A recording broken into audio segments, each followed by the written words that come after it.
RSI का use करके बहुत सारी ट्रेडिंग स्ट्रेटजीज बताने जा रहा हूं जिनको आप ऑप्शन ट्रेडिंग, इंट्राडे ट्रेडिंग और इवन स्विंग ट्रेडिंग में भी यूज कर सकते हैं। तो चलिए इस वीडियो को शुरू करते हैं। तो सबसे पहले RSI की जो ट्रेडिशनल स्ट्रेटजी है उसके बारे में बात करते हैं। तो RSI इंडिकेटर लगाने के लिए आपको इंडिकेटर वाले सेक्शन में जाना है। यहां पर जाकर आपको RSI लिखकर सर्च करना है। तो यहां पर आपको दिखाई दे रहा है रिलेटिव स्ट्रेंथ इंडेक्स। आप इस पे जैसे ही टैप करेंगे तो ये इंडिकेटर आपका चार्ट में प्लेस हो चुका है। अब यहां पर आपको दो तरह की लाइन देखने को मिल रही है। एक है हमारी RSI की लाइन और जो दूसरी येलो कलर की लाइन है ये RSI का मूविंग एवरेज है। तो हमें फिलहाल सिर्फ RSI चाहिए, तो इसके लिए मैं RSI की सेटिंग्स में जाता हूं और यहां पर जाने के बाद RSI बेस्ड मूविंग एवरेज को अनटिक कर देता हूं और इस तरीके से अब हमारे पास जो चार्ट में आपको दिखाई दे रही है ये सिर्फ RSI लाइन है। अब देखो RSI में ना 3 लेवल बहुत ही ज्यादा इंपॉर्टेंट होते हैं, जिसमें पहला लेवल होता है 50 का, दूसरा लेवल होता है 70 का और तीसरा लेवल होता है 30 का। तो माना यह जाता है कि अगर RSI 50 से ऊपर है तो इसका मतलब जो स्टॉक है वो बुलिश ट्रेंड में चल रहा है और आपको ऐसे में सिर्फ बाय करने के ही ट्रेड्स लेने चाहिए। और अगर RSI 50 से नीचे है तो स्टॉक मार्केट बेयरिश ट्रेंड में चल रहा है और ऐसे में आपको सिर्फ सेल करने के ही ट्रेड्स लेने चाहिए। इसके अलावा जो RSI की ट्रेडिशनल स्ट्रेटजी है उसके अकॉर्डिंग जब भी RSI अपने 70 के लेवल को क्रॉस करके ऊपर की तरफ जाता है और उसके बाद जब वो वापस नीचे को आ जाता है तब प्राइस गिरने के चांसेस होते हैं, क्योंकि यहां पर माना जाता है कि जो स्टॉक है वो ओवर बॉट हो चुका है। अब यहां पर जिन लोगों को सिर्फ बेसिक नॉलेज होती है वो कहते हैं कि जैसे ही RSI 70 से ऊपर चला गया इसका मतलब स्टॉक ओवरबॉट हो गया है, बट ऐसा नहीं है। जब वो 70 के ऊपर जाने के बाद वापस नीचे आता है तब आप समझ सकते हैं कि वो ओवरबॉट हो चुका था और उसके बाद प्राइस गिर सकती है। और इसका उल्टा जब भी आपको दिखाई देता है कि RSI 30 के लेवल के नीचे आ गया है तो माना यह जाता है कि जब इसके बाद ये वापस से 30 के लेवल के ऊपर जाएगा तब जो स्टॉक है वो ओवर सोल्ड हो चुका है और इसके बाद प्राइस बढ़ने के चांसेस होते हैं।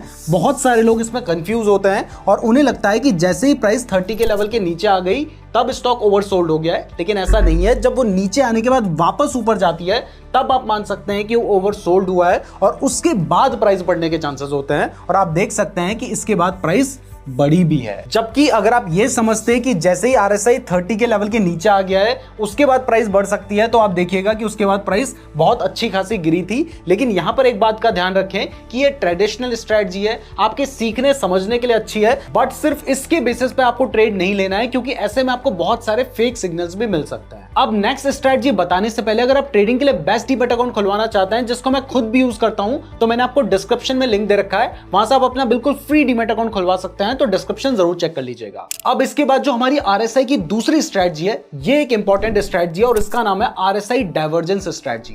तो देखो जनरली होता क्या है कि जो शेयर की प्राइस है और जो RSI है वो एक ही डायरेक्शन में चलते हैं, लेकिन कभी अगर आपको चार्ट में ऐसा दिखाई देता है कि जो शेयर की प्राइस है वो तो गिर रही है, जैसे यहां पर शेयर की प्राइस गिर रही है, लेकिन जो RSI है वो बढ़ रहा है। जैसे यहां पर आप देख सकते हैं प्राइस नीचे जा रही है लेकिन RSI ऊपर की तरफ बढ़ रहा है। तो इसका मतलब है कि कुछ ना कुछ तो है कि प्राइस गिर रही है बट RSI बढ़ रहा है और ये एक बुलिश सिग्नल होता है। इसको बुलिश डाइवर्जेंस भी बोल सकते हैं। और आप देख सकते हैं कि जब भी ऐसा होता है उसके बाद प्राइस बढ़ने के चांसेस होते हैं। तो आप देख सकते हैं कि इसके बाद प्राइस बढ़ी है जबकि प्राइस यहां तक गिर रही थी और RSI ने पहले ही बढ़ना शुरू कर दिया था। तो ये एक बहुत ही स्ट्रॉन्ग सिग्नल होता है। अब ये था बुलिश डाइवर्जेंस, इसका उल्टा होता है बियरिश डाइवर्जेंस। तो अगर आपको कभी चार्ट में दिखाई देता है कि शेयर की जो प्राइस है वो तो बढ़ी है, आप देख सकते हैं कि इस पॉइंट से इस पॉइंट पर शेयर की प्राइस बढ़ रखी है, लेकिन अगर हम RSI को देखें तो RSI गिर रखा है। आप देख सकते हैं कि यहां पर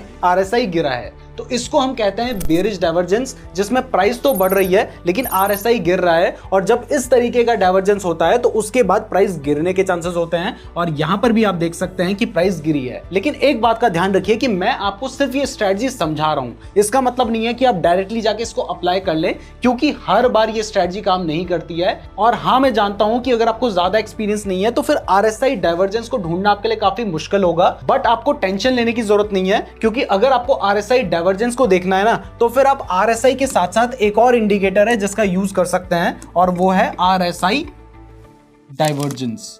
RSI डाइवर्जेंस आपको दिखाई दे रहा है, आपने इस पे क्लिक कर देना है और जैसे ही आप इस पे क्लिक करते हैं आप देख सकते हैं कि आपको पूरा एक RSI दिखाई दे रहा है जिसमें डाइवर्जेंस बना हुआ है। और यहां पर मैंने आपको RSI डाइवर्जेंस बताया था, आप देख सकते हैं कि इसने बता दिया है कि ये एक बेयरिश डाइवर्जेंस है और कहीं ना कहीं पे आपको बुलिश डाइवर्जेंस भी ये दिखाई रहा होगा। यहां पर बेयरिश डाइवर्जेंस है और यहां पर बुलिश डाइवर्जेंस है, तो आप इजीली इस तरीके से बुलिश या बियरिश डाइवर्जेंस को पता कर सकते हैं। अब ट्रेडिशनल स्ट्रेटजी के बेसिस पे तो आपको ट्रेड नहीं लेना है, लेकिन अगर आपको इसके बेसिस पे ट्रेड लेना है तो वो ट्रेड आप कैसे लेंगे तो वो भी मैं आपको बता देता हूं। तो जैसे यहां पर आपको दिखाई दे रहा है कि प्राइस गिरने के चांसेस हैं, तो इसके लिए आप क्या करेंगे कि आपका जो चार्ट है उस पर आप एक ट्रेंड लाइन ड्रॉ करेंगे और जैसे ही उस ट्रेंड लाइन में ब्रेक डाउन होता है उसके बाद आप पुट ऑप्शन बाय कर सकते हैं या फिर शॉर्ट करने का ट्रेड ले सकते हैं। और अगर आपको बाय करने का ट्रेड लेना है तो उसके लिए भी जब आपको दिखाई देता है कि नीचे बुलिश डाइवर्जेंस हुआ है तब आप क्या करेंगे, तब आप इस तरीके से एक ट्रेंड लाइन ड्रॉ करेंगे और जैसे ही इसमें ब्रेकआउट आ जाता है उसके बाद आप नेक्स्ट कैंडल में बाय करने की पोजीशन ले सकते हैं। जिस कैंडल ने ब्रेकआउट दिया है उस कैंडल के नीचे यानी यहां पर आप अपना स्टॉप लॉस रख सकते हैं और टारगेट के लिए जब प्राइस 70 के लेवल को क्रॉस करके वापस नीचे आने लगती है आप वहां तक का टारगेट लेकर चल सकते हैं। तो इस केस में आपने यहां पर बाय किया होता और यहां तक का आप टारगेट कैच कर सकते थे। अब नेक्स्ट स्ट्रेटजी बताने से पहले अगर आप स्टॉक मार्केट इन्वेस्टिंग के बारे में बिल्कुल बेसिक से लेकर एडवांस तक सीखना चाहते हैं तो इसके ऊपर हमने एक 46 लेक्चर्स का कोर्स बना रखा है जिसको आप हमारे ऐप नीरज जोशी पर बाय कर सकते हैं। लिंक डिस्क्रिप्शन पे दिया गया है या फिर आप प्ले स्टोर से भी हमारे ऐप को डाउनलोड कर सकते हैं। अब इसके बाद जो हमारी RSI की नेक्स्ट स्ट्रेटजी है इसका नाम है RSI ट्रेंड लाइन ब्रेक। इसमें हम क्या करते हैं कि हम एक ट्रेंड लाइन ड्रॉ करते हैं, लेकिन वो ट्रेंड लाइन हम चार्ट में ड्रॉ नहीं करते हैं, हम RSI में ड्रॉ करते हैं और जब भी उसमें ब्रेकआउट आता है उसके बाद प्राइस बढ़ने या गिरने के चांसेस होते हैं। तो जैसे यहां पर आप देख सकते हैं कि हमने एक ट्रेंड लाइन ड्रॉ कर रखी है।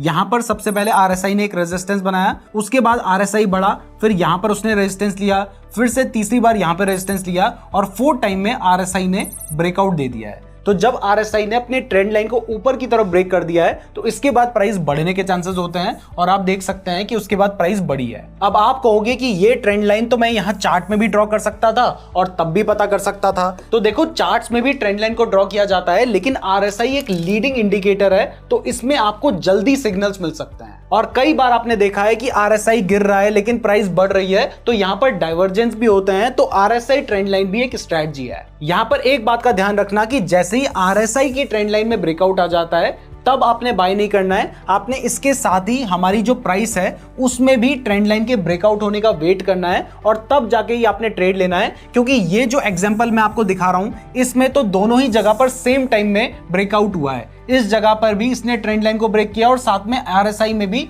ट्रेंड लाइन में ब्रेकआउट हुआ है। बट हर बार ऐसा नहीं होगा, मुझे आपको समझाना है इसलिए मेरे को आपको सही एग्जांपल्स ही दिखाने होते हैं, कई बार सिग्नल्स फेल भी होते हैं। तो अब जब आपको दिखाई देता है कि यहां पर ब्रेकआउट आ गया है तब आपने क्या करना है कि जिस कैंडल में ब्रेकआउट आया है उसकी नेक्स्ट वाली कैंडल में यानी यहां पर एंट्री लेनी है। आपका जो स्टॉप लॉस होगा वो जिस कैंडल में ब्रेकआउट आया उसके नीचे यानी यहां पर आपका स्टॉप लॉस होगा और टारगेट के लिए जैसे ही RSI अपने 70 के लेवल को क्रॉस करके नीचे को आता है आप वहां तक का टारगेट लेकर चल सकते हैं।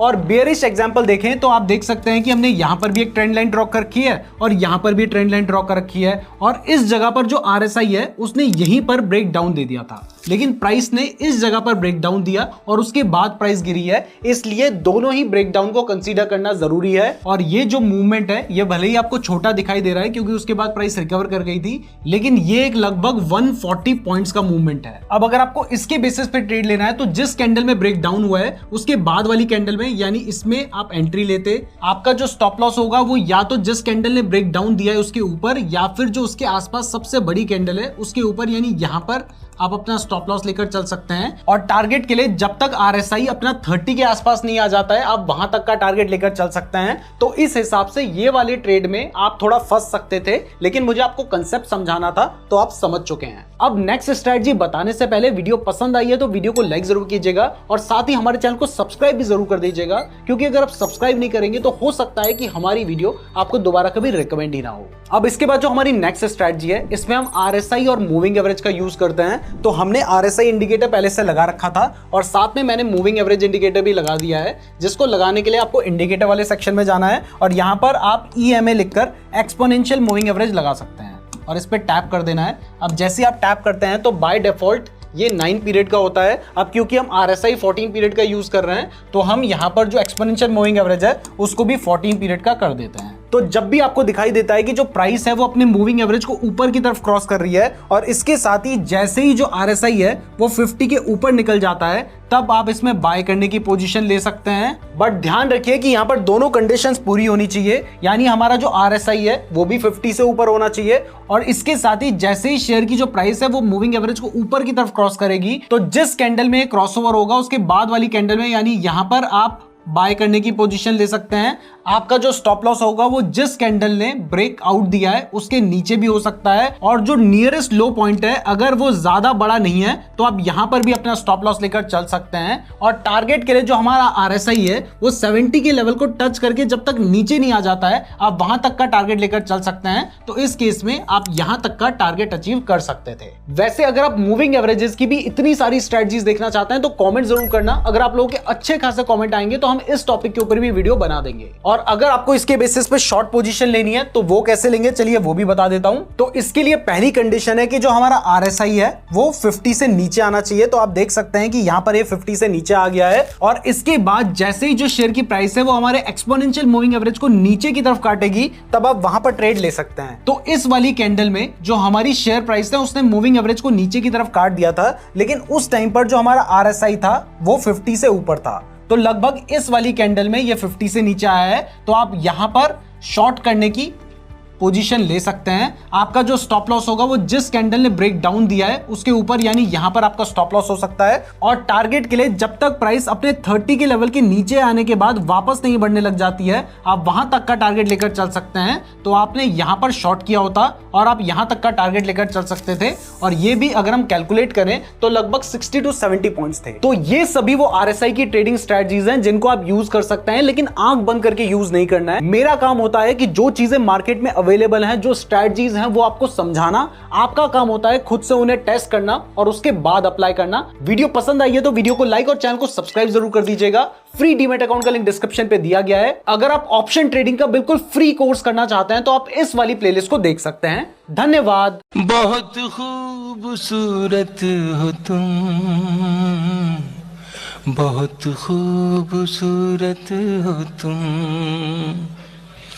कभी मैं जो कह दूं मोहब्बत है तुमसे तो मुझको खुदा